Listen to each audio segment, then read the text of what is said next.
Hello, everyone, and welcome to this episode of FEMTalks. I am joined today by the lovely Haritha Murthy. Before we get started, I'm just going to quickly introduce myself. So, my name is Ria, and I'm one of Booster's co founders. But without further ado, let's just get straight into the questions for today. So, Haritha, why don't you start by telling us a little bit about yourself? Thank you, Ria, for introducing me. Hi, everyone. I'm Haritha Murthy. I am a senior manager with the merchant partnerships team at RBC. Prior to this, I was in the financial control team at RBC as well. And before that, my experience was as an auditor in both Deloitte Canada and in EY US and the UAE. A little about me, I was born in India. I was then raised and brought up in Dubai and Abu Dhabi in the United Arab Emirates.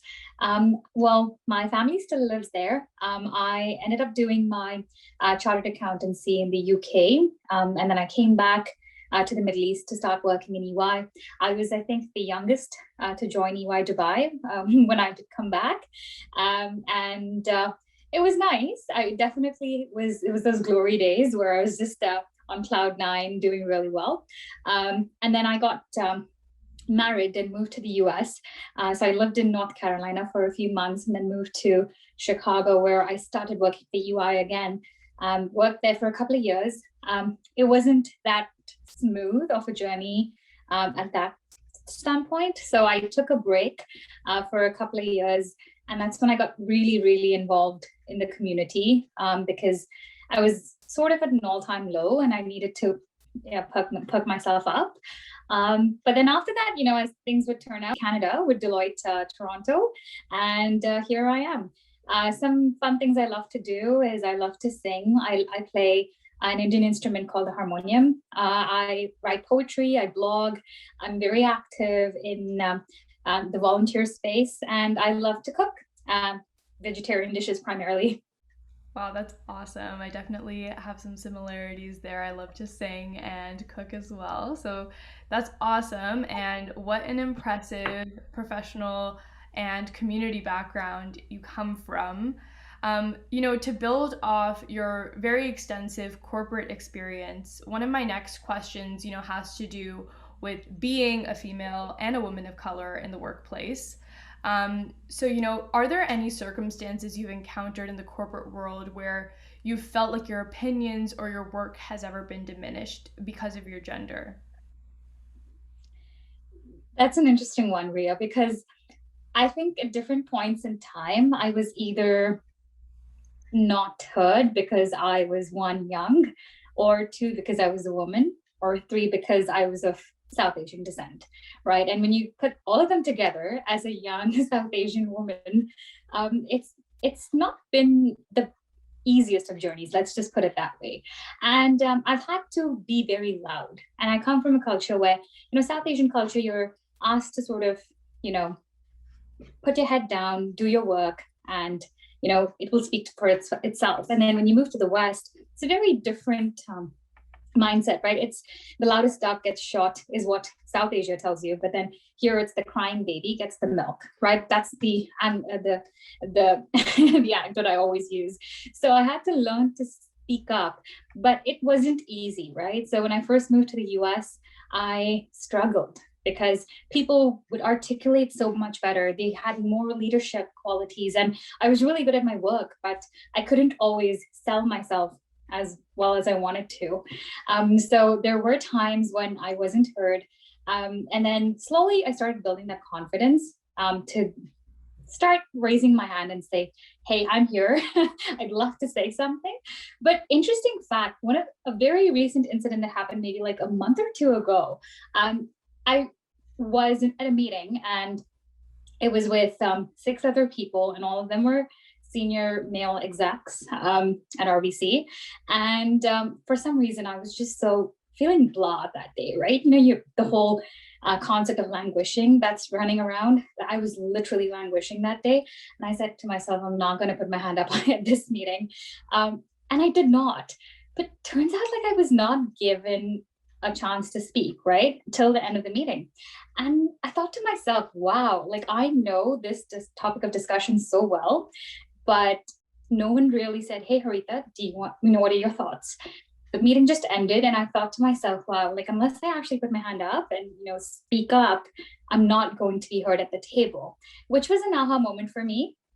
But it is what it is. I think you learn through the journeys, and some people are way more receptive and inclusive versus others. So it's a journey of educating others and also building confidence for yourself.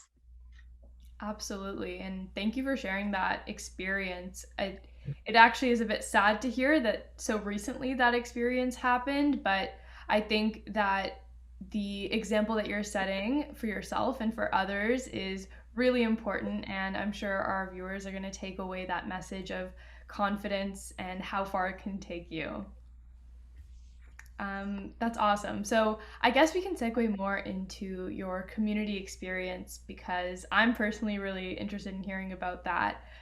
So for those of you who don't know, Haritha is very involved with the community through her work with Ascend, which is a Pan Asian council, TRIAC, which is a New Immigrant Employment Council, RBC's LGBTQ plus council, and now Boost Her.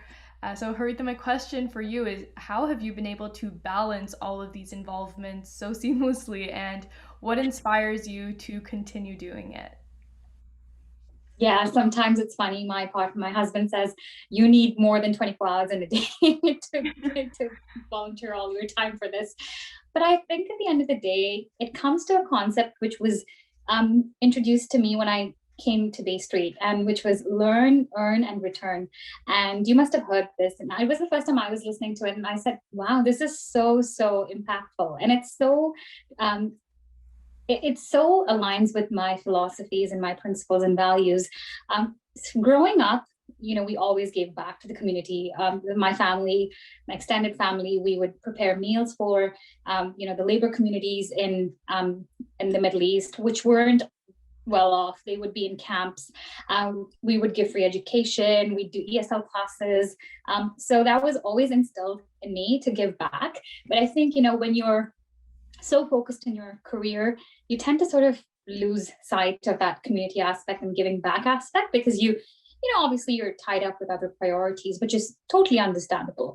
I think it was the time in Chicago where I really had a difficult experience leaving UI, and was sitting at home just thinking, what am I doing? Like, what value am I adding to the community? And that's when I really started getting, into grassroots level, like going out there and helping.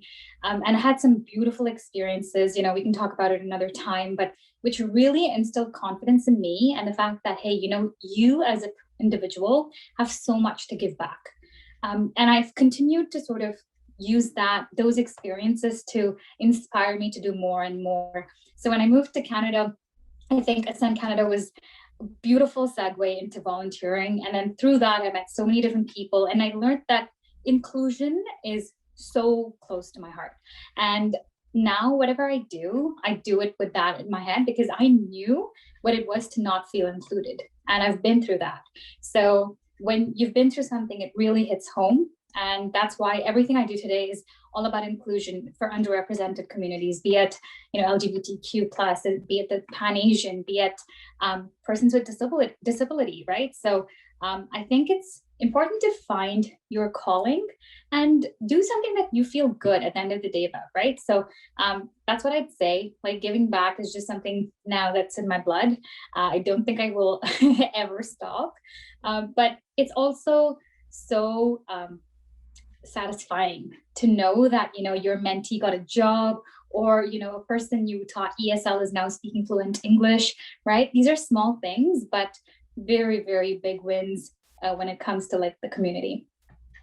That is so inspirational to hear, and I think it's just so apparent how generous you are as a person, and that is really amazing that you have managed to continue that involvement despite being in such a high position in a corporate job. So again, so inspirational to see that you're able to balance that, and that is certainly something that I will strive to do once I enter the workforce.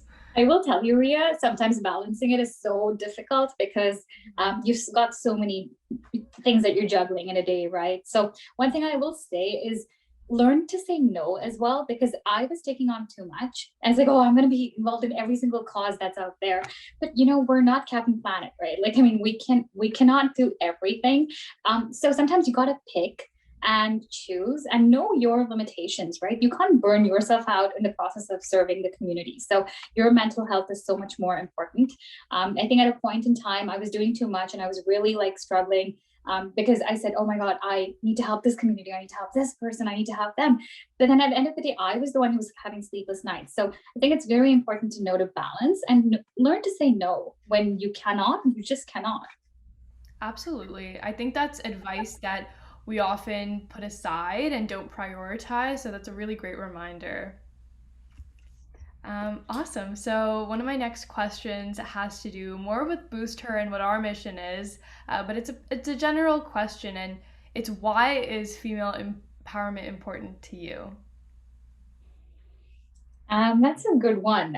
So I put some thought into this because I come from a culture where women are often not empowered, right? But it's interesting because I come from a family where we women are extremely empowered. Be it my grandparents, be it my mom, my aunts, they have led the family in times of crisis with their head very calm, composed, and with a lot of clarity when the other members in the family, particularly the men, were not able to rise up to the occasion. So since then, I've always thought to myself that if I have kids or if I have mentees, and if I'm inspiring others around me, I want to be like them, the women in my family. So that's how I think I think about it, and I think women leaders lead with empathy. I've seen that in my journey.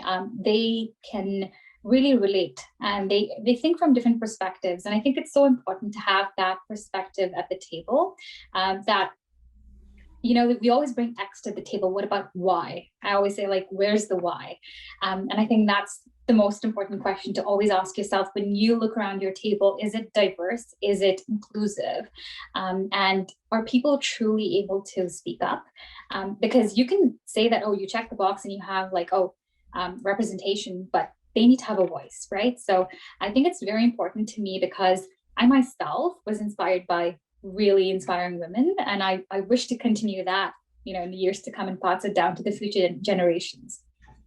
That is amazing, and I completely understand and relate to you on coming from a culture where women are actually told to silence or, don't have as much of a role as men do. So, knowing that you have carried this forward into your career and, use your voice for the better is really important and inspiring to hear. Amazing. So, my last question for you has to do, I guess, with paying homage to some of your mentors and role models. Did you have any role models, mentors, allies throughout your career that you believe were integral to your success and have helped you get to the position you're in today? We all have people who come, they weave their way into our lives and they impact us in some way or the other. And I feel that sometimes we learn from some people on how to be and from some how not to be, right? So I feel you should always look at it from both sides. But one constant, I think, in all our lives, and we're blessed to have, is our families. And sometimes we don't give them enough credit. And when we think of role models, mentors, and we always think of someone in your professional or in your educational sphere. But what I personally think is, if you have a really good relationship and bond with your family, be it emotionally, spiritually, and mentally, you become such a strong person. Because I feel like, in my personal feeling, is that your family will mean the most well for you. Like, no one else is going to look out for your best interests outside of them. So keeping them close is so important, because you're at an age, especially when you're in school, in your teens, in your 20s, you will always end up bickering with your mom, with your siblings, with your, whoever comes your way, because you're at that age where you're like fiery spirit and you just want to, let me at it. So I feel, take a moment to step back, because always put that into perspective and say, like, when you're at your rock bottom, it's your family that's going to be standing by you, right? And I mean, this is something that I learned from an 17 or 16-year-old who was a RBC Future launch winner at the Women's Executive Network Awards.